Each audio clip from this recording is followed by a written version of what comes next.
North Korea won't start a war. Trump shouldn't launch an attack. Listen to the mainstream media and President Trump's national security advisor, HR McMaster, and you would conclude that war on the Korean Peninsula is imminent, right? You'd be wrong. The only way a war breaks out in Northeast Asia is if Washington starts it. Let me tell you why. The 50-year war between North Korea and its neighbor South Korea is over. North Korea lost. Dictator Kim Jong Un now presides over a dying society in the north, a prison camp full of about 25 million miserable, starving people masquerading as a country. North Korea lags in economic terms somewhere behind Ethiopia.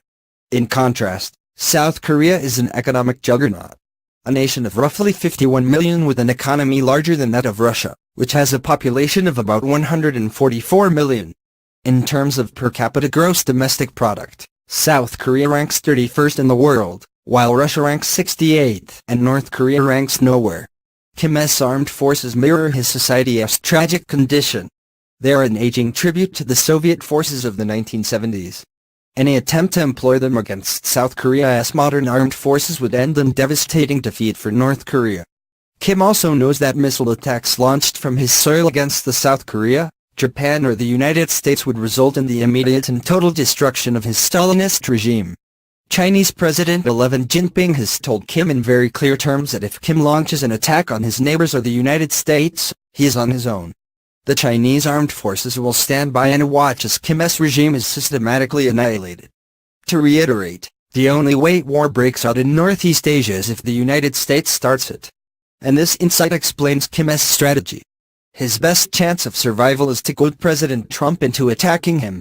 Then Beijing, despite the Chinese distaste for their North Korean neighbor, will be obligated to intervene to defend Kim's regime. With this point in mind, Kim has turned to Moscow, not Beijing, for help. Moscow sees Washington's renewed interest in bringing down Kim as an opportunity.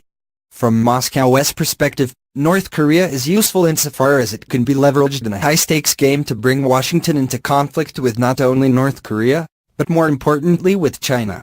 While China will not support North Korea in a war unleashed by the Kim regime, Beijing has said the Chinese armed forces will assist Kim if Washington attacks North Korea. To promote conflict with China, something President Trump made less likely with his wise diplomacy toward China, Moscow